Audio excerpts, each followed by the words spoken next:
ఇప్పుడే మనం bat manufacturing దగ్గరికి వచ్చినాం అనమాట. సో కొంచెం క్లోజ్లో చూపిస్తా. ఇక్కడ ఆల్రెడీ మ్యానుఫ్యాక్చరింగ్ కూడా జరుగుతుంది. సో క్లోజ్ చూడండి, మ్యానుఫ్యాక్చరింగ్.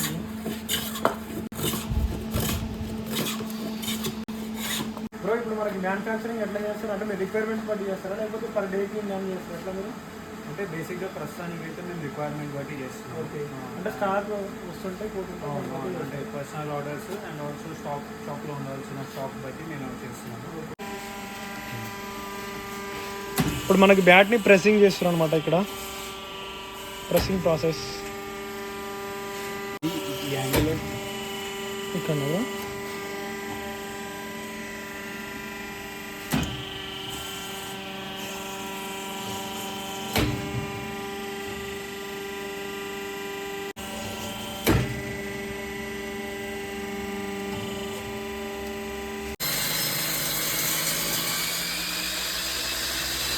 బ్యాట్కి ఆ విధంగా ప్రెస్సింగ్ అయిపోయిన తర్వాతకి మనకి నెక్స్ట్ ఇక్కడ హ్యాండిల్ కట్ చేస్తారనమాట. హ్యాండిల్ కట్ చేసి ఒక 24 hours దీన్ని గట్టిగా ఫిట్ చేసి పెడతారు. అప్పుడు మనకి హ్యాండిల్ అనేది గట్టిగా ఫిక్స్ అయి ఉంటుంది. దాని తర్వాతకి ప్రాసెస్ ఇప్పుడు మనం ఫిక్స్ చేసుకున్న బ్యాట్ ఉంటుంది కదా, సో ఆ స్టేజ్లోకి వస్తుంది అనమాట. దాన్ని ఇప్పుడు మనకి మ్యానుఫ్యాక్చరింగ్ చేసి ఆ ప్రాసెస్ చూపిస్తారనమాట. మనకి ఆల్రెడీ మేకింగ్ ప్రాసెస్ స్టార్ట్ చేసిండు. దానికి కావాల్సిన మెజర్మెంట్స్ అంతా మార్కింగ్ చేసుకుంటున్నాడు. దాని తర్వాతకి కటింగ్ ఉంటుంది అనమాట. ఇప్పుడు ఈ ఫేస్లో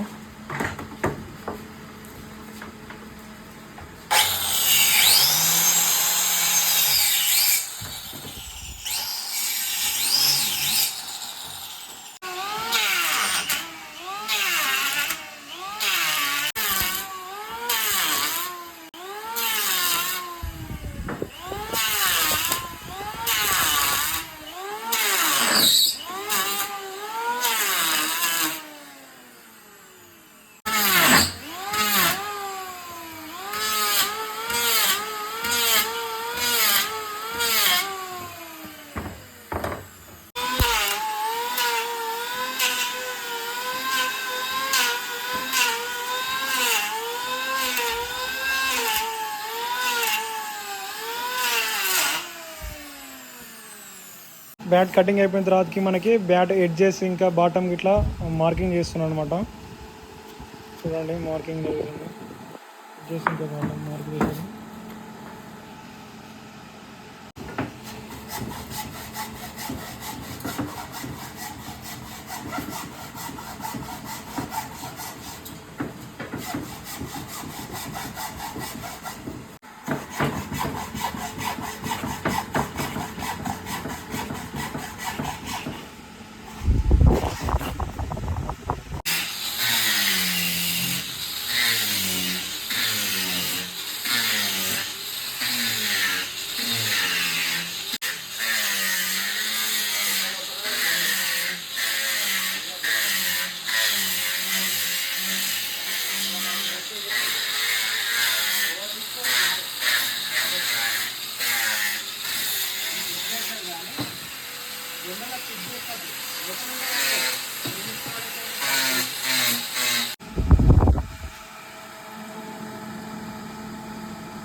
పోగానే తింటాం కదా, తిన్న తర్వాత దారాలు అదే గిటికి దారాలు ఇవి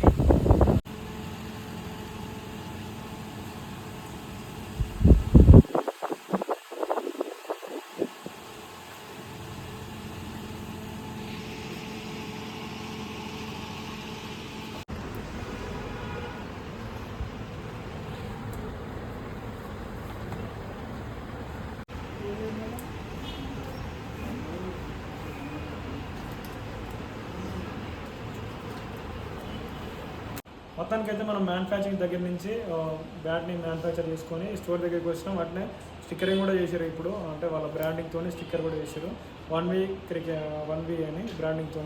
సో ఇదైతే వచ్చి Kashmir willow A grade bat అనమాట. సో ప్రైస్ వచ్చేసి అరౌండ్ 5 to 6K మధ్యలో ఉంటుందని చెప్పారు. సో ఇది తీసుకుందాం అనుకుంటాం, ఎందుకంటే మనం ఫస్ట్ కాశ్మీర్ విల్లో వాడిన తర్వాతకి అప్గ్రేడ్ అవుతుంటే మనం ఇంగ్లీష్ విల్లో వాడదాం. ఎందుకంటే ఆ ప్రైస్లో మనకి 2 బ్యాట్లు వస్తాయి కాబట్టి మనకి ఇంకో బ్యాట్ కూడా తీసుకునే ఛాన్సెస్ ఉన్నాయి కాబట్టి. సో ఫస్ట్ అయితే కాశ్మీర్ విల్లో తీసుకున్నాం ఏ గ్రేడ్ బ్యాట్. సో ఇది నెక్స్ట్ కిట్టుగుట్లో తీసుకొని వెళ్ళిపోదాం రూమ్కి.